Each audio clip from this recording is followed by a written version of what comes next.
Ginahiwat kada alas 6:30 sang aga. Ini sa liwat ang inyo alagad, Monsignor Felix P. Pasquin, nga padayon nga nagaagda sa inyo. Sa pag-upod sa aton santos nga misa, sa online sa Bombo Radio, kada Domingo alas 6:30 sing aga. Madamo gid nga salamat.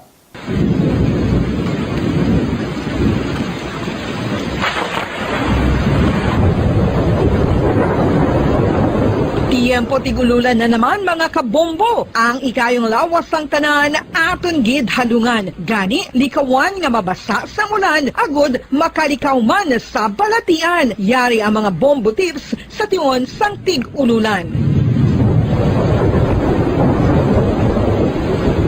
Masami nga magdalagid sang payong. Kung wala sang payong, magdala sa mga butang nga sarang makaprotekta sa imo kung maabdan sang ulan, kaangay sang raincoat ukon jackets. Likawan ang trangkaso ukon anuman nga pamalatian nga nagaguluwa sa tion sang tigululan pagi sa pagpabilin nga hindi mabasa sang ulan. Magdala sang extra towel ukon tuwalya kag mga bayo bilang ilislan agud madasig nga magmalak in kaso gid man nga mabasa sang ulan. Magpabilin sa mga lugar nga may atop o kung sarang mapasilungan samtang nagahulat sang salakyan. Likawan man nga mag-ubog sa tubig baha, ilabi na kung ikaw ang may pila sa tiil o kung din man nga bahin sang lawas. Ang ihi kag iban pa nga body fluids gikan sa mga infected nga sapat mahimo magtugas sang leptospirosis. Ang pag-angkon sang leptospirosis delikado o kung makamamatay. Sarang ini makatugas sang kidney damage, meningitis, liver failure, respiratory distress, kag ang pinakamalala, ang kamatayon. Kung hindi malikawan nga mag-ubog sa tubig baha, magsuksok sang butas.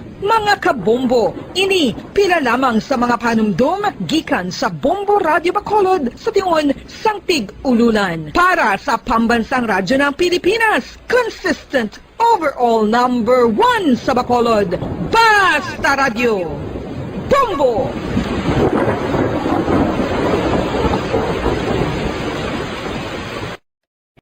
Ano ang cyber libel? Inigangay man sa libel apang ginahimo ang krimen sa internet ukon cyberspace. Ang paghambal o kung paghimo sa malain batok sa isa ka tawo sa social media nga nagatugas sang pagkaguba sang pagkatawo ang mahimo nga mapasakaan sang kaso nga cyber libel. Ang mahimo nga makasuhan sang cyber libel amo ang nag-post ukon ang author sang libelous post.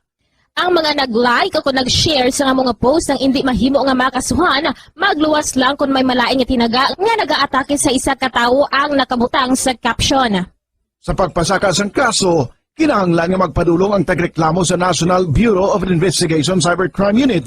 Ipakita ang libelous post sa NBI officer, magdala sang duha ka mga testigo nga may access man sa libelous post agud nga makahimo sang technical report ang nasambit nga ahensya.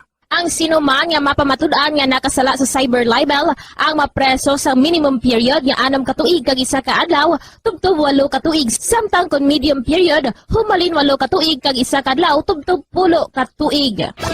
Star FM Sunday Program Review.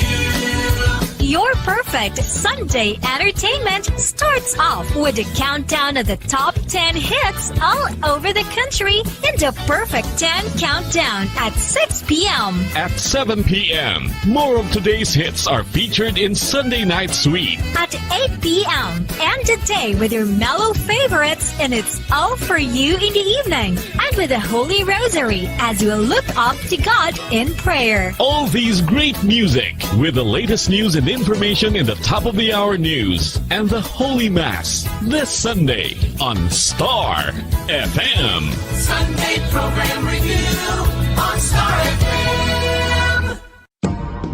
Subong nga may ara sang coronavirus pandemic, isa sa pinakamabudlay nga butang amo ang idi naton makita ang aton nga kontra. Gani dapat mangin mahinalungon kita kag nagasunod sa minimum health protocols nga ginapatuman. Magluwas dira nakaibalo-bala kamo mga kabombo nga dapat man nga i-disinfect ang mga cellphones agud malikawan ang virus. Santo sa pagtuon, ang isa ka typical nga cellphone user ang nagtandog sang cellphone sang 2,617 ka beses kada adlaw. Apang kon extreme cellphone user ka naman, ginatandog mo ang imo gadget sa masobra sa 5,400 ka beses sa isa ka adlaw. Paano i-disinfect ang mga cellphones? Una, dapat i-shutdown ini anay kagkuhaon sa case anti-silimpyuhan. Sunod, pass-on ang tela sang tubig nga may lakot nga habon o kon rubbing alcohol. Pwede man magamit sang wet wipes nga may 70% isopropyl alcohol. Gamit ini, krapuhan ang screen, likod kag kilid sang cellphone. Siguraduhon nga wala sang moisture nga magasulod sa mga port. Siyempre, limpyuhan man ang phone case antes ibalik diri ang cellphone.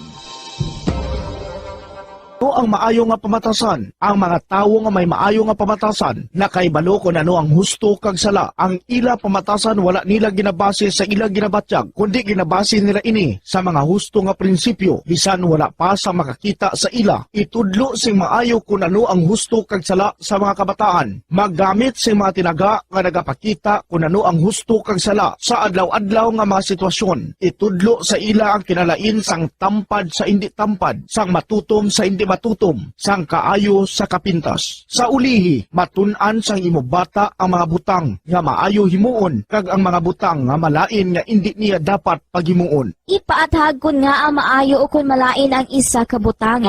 Halimbawa, pamangkota siya nga ang maayo gid kun tampad kita, nga ang maguba ang pag-abinay kun magbutig ka, nga asala ang pagpangawat. Gamita ang maayo nga pangatarungan para amat-amat mo nga matudlo sa imo bata ang husto kag sala samtang nagadako siya. Ipadako ang mga benepisyo sang maayo nga pamatasan. Mahimo ka magsiling kun tampad ka, saligan ka sang mga tawo. O kun ipakita mo ang kaayo, manamian sa imo ang mga tawo. Tadlunga ang hindi maayo nga pamatasan. Buligi ang imo bata ang responsable sa ila ginahimo. Dapat mabala nila kung ano ang ila sala, kag kun nga hindi ini maayo nga pamatasan. Hindi gusto sang iban nga ginikanan nga sawayon ang ila bata kung makasala ini, kay basi maluyahan ini. Pero ang pagtadlong sa malain nga batasan, makabulig sa imo bata nga makahana sa iya konsyensya, kag makalikaw sa paghimo sang sala sa ulihi. Pabakura ang handom sa imo bata nga himuon ng husto. Dayawa ang maayo nga pamatasan. Kung maayo nga pamatasan ang ginpakita sa imo bata, dayawa siya kag ipaathag kun nga ang maayo ang iya ginhimo. Halimbawa, makasiling ka, maayo kay tampad ka. Proud gid ako sa imo. Kung nagsugid ang imo bata nga maginhimo siya nga malain, pasalamati siya sa pagsugid antes mo siya.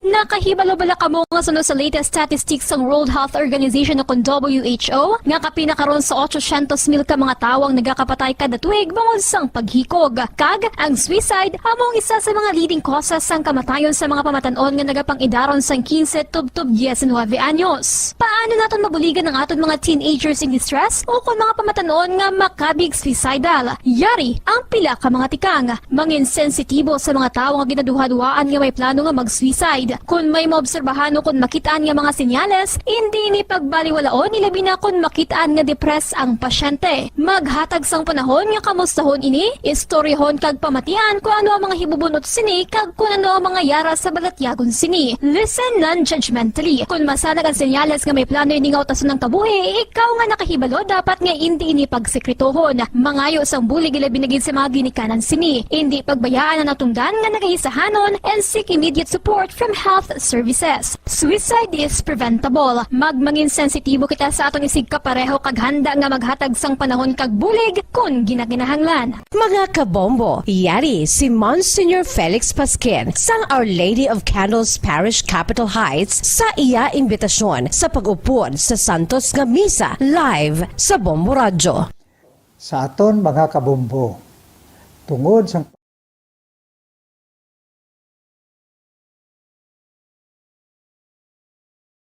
Bombo Radio Bacolod.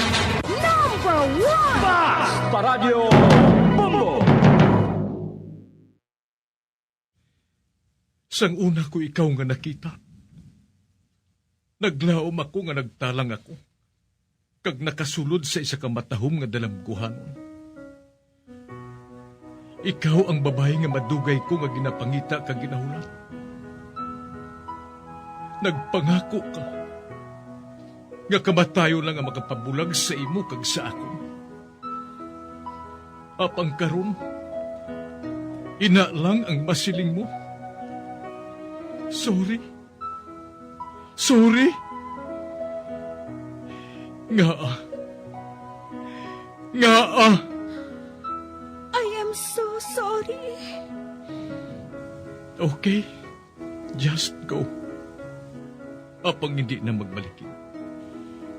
Hindi mo ako makita nga nagahibik. Bangod ang akong mga luha. Ari lang sa sulod sa akong dugang. Apang kung magabot ang tion nga pahibiun kaniya. Magbalik ka sa ako. Ari lang ako, Dre. Kag nagahulat gihapon sa imo. Argay! Gintampa mo ako? Akig ka kay ginalukan ko ikaw? Torpe. Sorry pero I love you. Promise. Kadamo sang tsansa ang ginhatag ko sa imo para halukan mo ako. Tapos, isa lang mo sarangan mo? Torpe. Mga tinaga nga masakit, masubo, masadya, nga halin sa mga lamharon nga kasing-kasing nga nagahigugma. Initanan makita naton sa mga pinanidlang sang isa ka diary. Kagini, hatagan naton sang kabuhi diri sa aton palatuntunan, Dear Diary. Dulot sa inyo sang Bumbo Radio. Basta Radio Bumbo.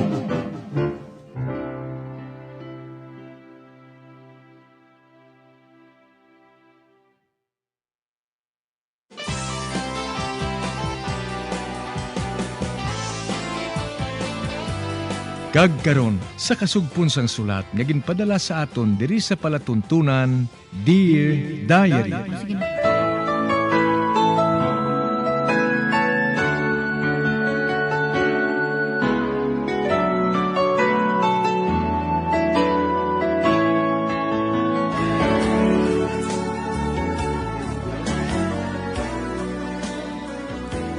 Dear Diary, bahin sa nagligad, ginhagad ko si Stefan nga magkadto sa rancho.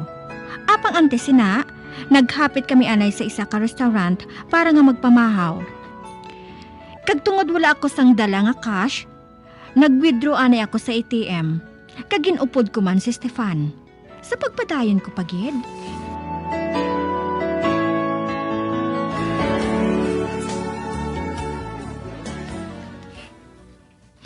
Stefan, amo ining ATM machine.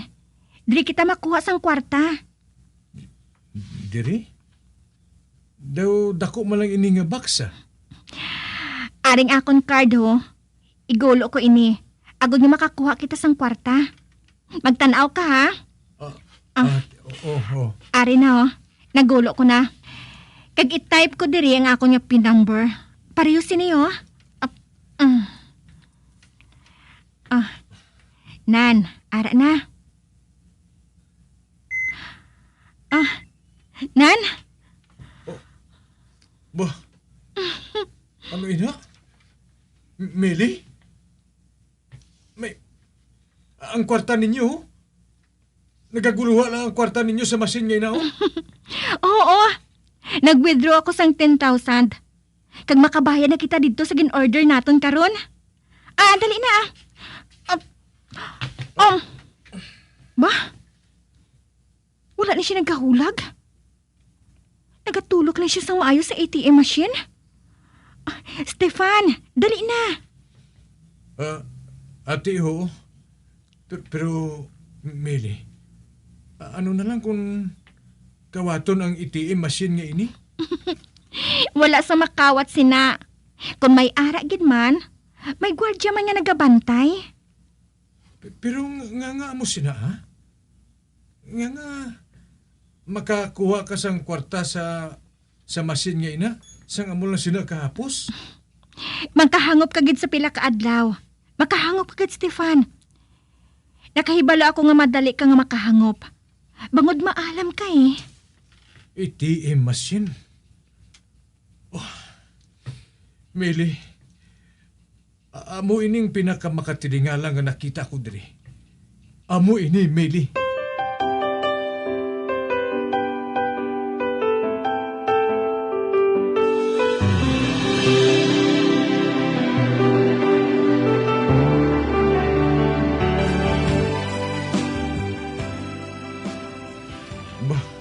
Mili, anong gindulugan naton ngayon? Gasoline station ini. Matugong kita sang gasolina. Gasoline station? Oo. Oh, aring akong card oh. Ba, daw ATM card man ina. Card man ina nga plastic, daw ATM card, no? Oo. Kag ini, credit card ini. Pwede ka makautang bisan diin.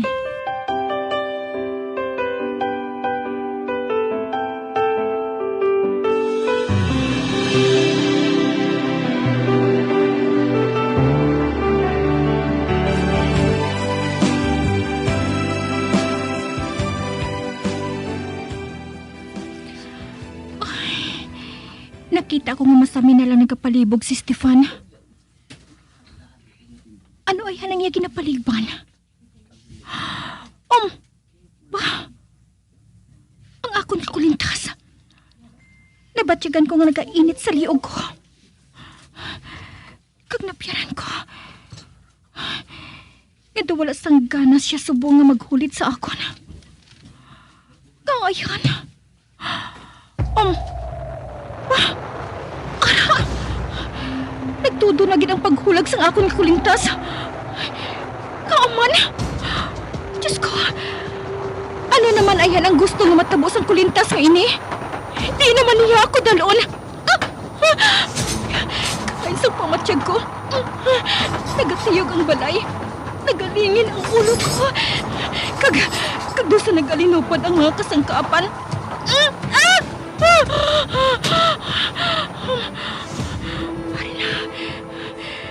Naguntat naman ang paglingin sa ulo ko.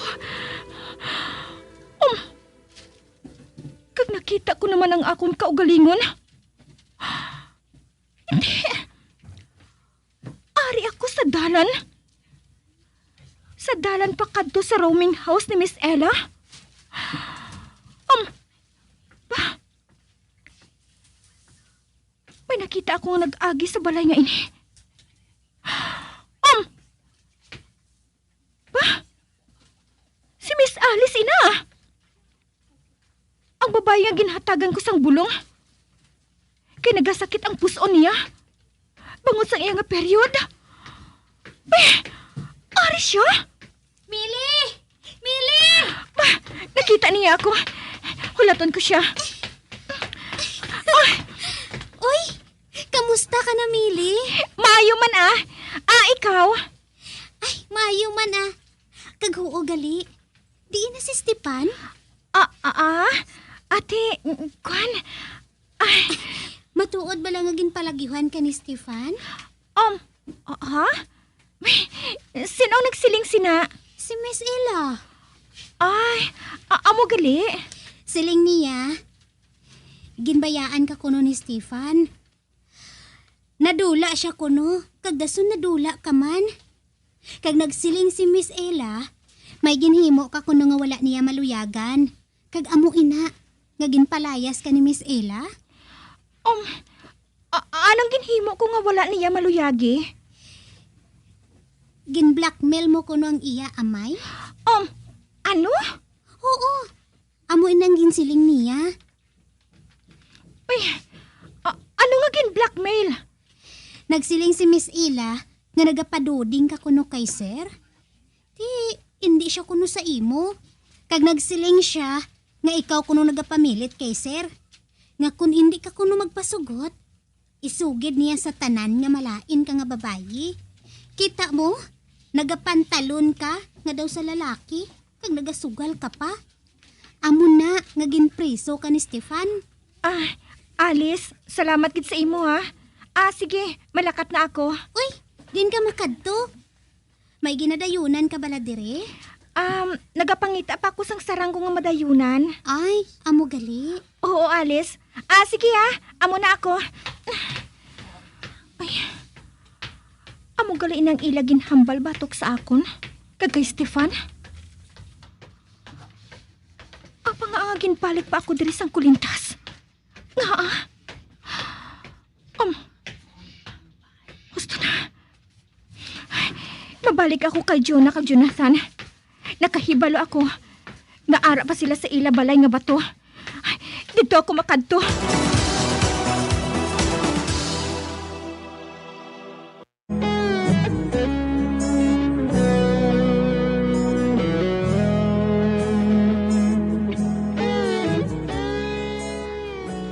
Liwat naman ako nga ginbalik sang kulintas sa ila lugar ni Stefan. Kag dito ko nahibalaan kay Alice nga nadula man si Stefan dungan sa pagkadula ko sang adlaw tani sang amon kasal. Kag ginpagwa nila nga ako ang may sala sang tanan. Sa pagpadayon ko pagid.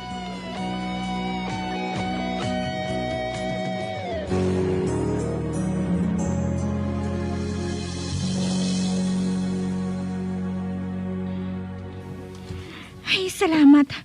Nakaabot na ako sa balay nga bato. Ugaling, lapit na lang maghapon. Ari na.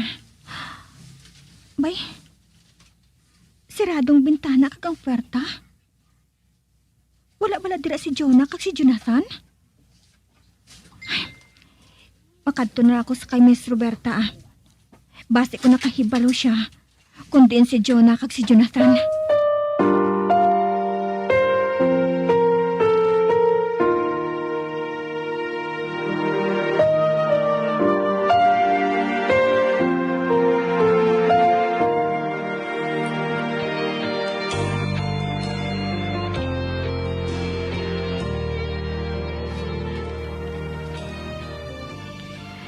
Maayong adlaw, Miss Roberta. Uy, Meli? Wala ko maguna-una nga makabalik ka diri dali di, magpungko ka. Salamat, Gid.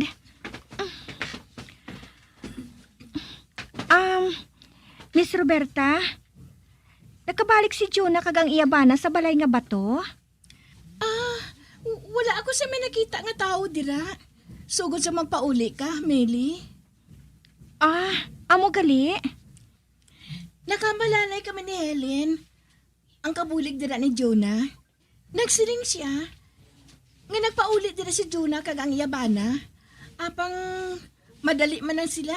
Nagalin man sila dayon. Amo gali. Miss Roberta, di niya si Helen? Nagpauli man sa ila. Manang siliman ko si Jonah. Pwede lang kuno alang nga sirhan ng balay. Kay mabalik man sila kuno dayon sang bana niya. Amo gali. Salamat kid Miss Roberta. Ote, di ka kanan madayon, Meli? Dira mismo sa balay. Mayabi man ako para makasulod ako dira eh. Dira na ako matulog sa salas. Ay, oo gali. Diin niya si Stefan? Kung nakahibalo ka kung diin siya, mas maayo pa nga hindi mo na siya pagpapaulion diri. Manago sa si maayo, nga hindi siya makita ni Gido. Nga, Miss Roberta? Nakagwa na siya sa prisuhan. Kag ang ina, nga nagbalik sa diri, kay patyon ko na niya si Stefan. Ano? Naahaw? Anong sala ni Stefan kay Gido? Ginagaw ko na ni Stefan ang yanobya nga si Caroline Sadto. Naakig siya. Gani nga para madula si Gido. Ginpato-patuan siya ni Stefan nga nagpangawat. Gani, napriso si Gido. Kag-amoy ina, nga sang sa prisuhan siya, nagpanumpa siya, nga matimalos kuno siya kay Stefan. Apang sang mag-abot siya, wala na si Stefan. Nagpalagyo siya sa imo. Kay hindi si maluyag nga magpakasal sa imo. Mangod, isa ka kuno ka immoral nga babayi. Miss Roberta, matuod bala ina? Inang paghandom ni Gido nga patyon si Stefan? Matuod ina. Nagawalay permi sa kahulugbon si Gido. Nga hindi siya mag-untat kung hindi niya mapatay si Stefan. Matalaw kuno ini. Amo gali. Oo, Mili. Amo inang nabatian ko. Kag maayo na lang nga hindi na magbalik diri si Stefan. May bago na nga hipis ang pulis diri. Amo gali. Ate, sige ha. Miss Roberta, salamat gid. Malakat na ako. Pero mahapit anay ako sa balay nga bato.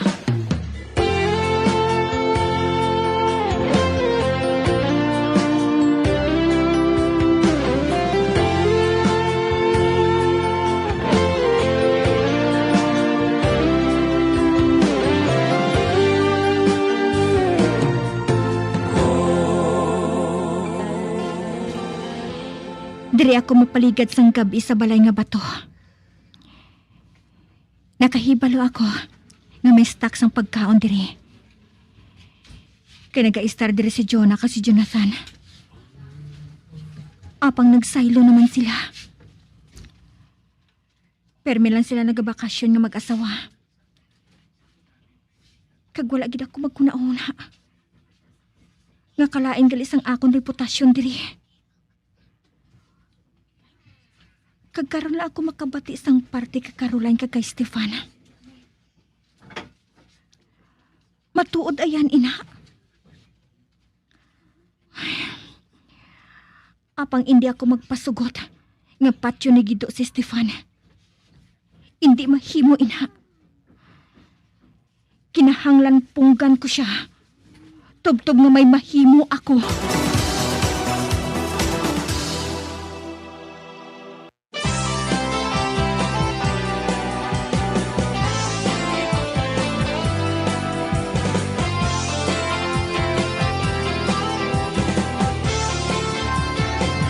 Mga abyan, sunda sa pagmamati, ang kasugpon sang sulat, nga ginpadala diri sa aton palatuntunan, Dear Diary.